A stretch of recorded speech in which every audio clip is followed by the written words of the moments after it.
We're pleased to welcome via Skype Jill Payne, psychotherapist, licensed professional counselor. She is also the author of the book, Meeting People, It's Not a Game. Jill Payne, great to have you back with us here on America Talks Live. It's great to be back here, yeah. Well, you know, this a couple of weeks ago was the election. You had some survival tips. But Jill, Yeah. I'm not sure if you realize just how tough things have gotten. As evidence, we pick up today's USA Today. The article has this headline: the election is getting people uninvited to Thanksgiving. Yeah, here we're showing it to people right there from the USA Today website. Some people are canceling invitations to friends and family depending on how they voted in the election. Jill, we got to ensure domestic tranquility. Do you have an appeal to these people who are disinviting folks, or in a weird sense, is this a good thing to do to eliminate some strife at the table? Right. Well, that seems to be how they're coping with their stress. They don't want to have people over that are going to conflict with their views. And so that just happens to be something in the media. Most people, believe it or not, are going to be having Thanksgiving together. And so a lot of them may be choosing not to go because of that. And so that is their choice. Now, they can either not go because of that, or they can go and maybe make a plan. They could have an escape plan. Matter of fact, they could get there late, have the car so that the car is situated where they can leave. And that's a psychological thing. That's going to make someone feel... that's like a crutch, or it's a reassurance? It's like a security blanket? It's a security blanket. You know, if you, JD, if you were going to church, or if you're going to listen to somebody speak, a lot of times we'll sit in the back on the aisle. It's the same format. Some people do. I sit up front, Jill, but I digress. Now, because I always need to listen closely, given my past in broadcasting and politics. Okay, aside from that, you get everybody together. And the conversation turns to or should you just try to keep it away from the election? How do you do it? Do you take people down memory lane to when they were kids? Do you say, wow, how about them Cowboys? What do you do? First of all, what you would do is set up some rules. And since it is family and supposedly you love each other, and you can't help it that they voted for the wrong person. So what you do is you set up a rule where the table where you're having the turkey is a safe place so that people can feel safe. No politics, don't talk about politics during that time. And then you say, you know, for dessert, you can either go in the den and talk politics, or you can go watch football. So that way people will feel safe and they can talk and have a good time knowing that there's not going to be a lot of conflict at the table. Is there a danger? I'm thinking about that football thing, because it used to be football was on TV, but a lot of families would go out for a, quote, touch football game. Is that fraught with peril, because people might turn to physicality to express their dismay about elections? That's a good thought, JD. I'm not trying to put thoughts out there for people to be mad, but you just got to keep it in mind. Like you put on a safety belt, maybe it's better just to watch football rather than the backyard game this year. Just saying.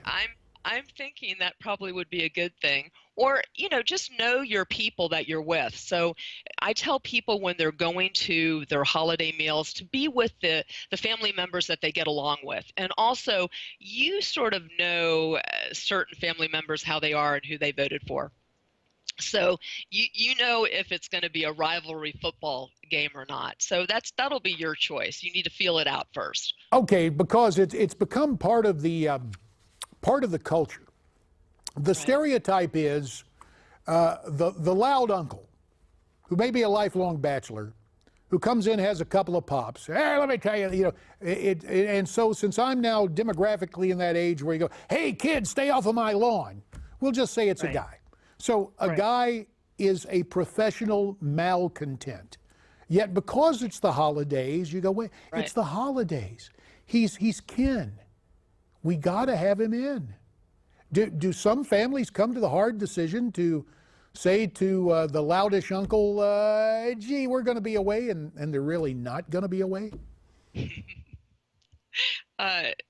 as I say, there's something in my book. It's the no have to principle. And basically what I say is there's no have to's. The only thing we have to do, JD, is die. We don't have to pay our taxes. We don't have to be nice to people. And we don't have to invite people. There's only consequences. So what people need to do is think of the consequence if they don't invite this beloved uncle. All right, now, maybe and so they have to think, gee, it would mess up everything, and so they have to pick another day to extend love to uncle, maybe. Possibly. Yeah. You can invite the uncle, and if he's going to cause problems, you could really be honest with him and tell him that, hey, listen, this time with politics is pretty hard right now, and we need your help to get the family together because you are so powerful. So we would really appreciate it if you would help us. So it's all psychological. And see if he listens to that. I don't know. Well, they're putting up a stream of stories related to the holidays, and it's always dangerous when I gaze upon something from HuffPo, the Huffington Post. But Jill, there's a story saying that these holiday quarrels actually have an upside for kids. Now, you probably haven't read that article, but you can help us. You can make lemonade out of lemon. So, is there an upside? Do we learn how to deal with others? Do we learn how to put these differences aside? What could possibly be an upside to family arguments during the holidays?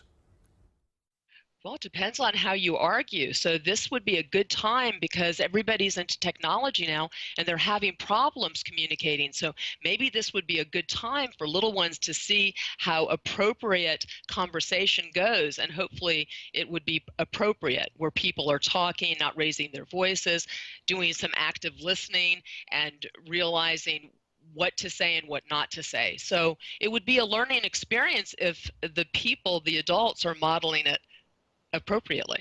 And yeah. To that point, in politics, we'd have consultants who would say, yes, if they say that, you say this. So I'm not, I guess this is almost verbal choreography. Are there some magic phrases that take away the tension? Are there some things, maybe your top three very quickly. We've got a couple of minutes left. Maybe your top two. What should we be doing? One is, I hear you. I understand. That's a very interesting comment, a very good comment. So as long as you are hearing that person and validating that it's a wonderful comment, you might not agree with it. It's a wonderful comment, then that person feels validated and that will make him feel better, or he or she. Good. Hey, we've got a call from Cranston, Rhode Island. Mike is on the line. Mike, is it going to be a peaceful and happy Thanksgiving at your house, or is there going to be some stress, Mike? Well, the stress is released. The nephew that introduced Hillary on the platform in the college that she came to talk at, they were Democrats, and when they found out about the 9-month abortion, they became Trump voters, and they was turned off by her completely. So it was a conversion there on the campaign trail, which thank you for the call, Mike, because it prompts this last question, which is this, Jill. People go into this thing thinking they can influence and change people's minds. Is that a mistaken perception at the dinner table on Thanksgiving to try and change somebody's mind? Got about 30 seconds. Right. Okay. Everything's perceptual. So if they think that they're able to do that and then that doesn't happen, that's going to be a disappointment in their expectation. And no one can change anybody's mind. So that is very important for us to go when we're into family, to know that that person, especially you have 5 minutes, maybe an hour, there's no way you can change someone's mind. So you need to know that, do active listening, hear them out, may not agree with them. If steam is going through your ears or blowing out your ears, just maintain composure and remember we're going to stay respect. composed. We're going to stay composed. And thank you, Jill Payne. Again, the name of her book is Meeting People. It's not a game, nor is sitting down for Thanksgiving dinner. Thanks again, Jill.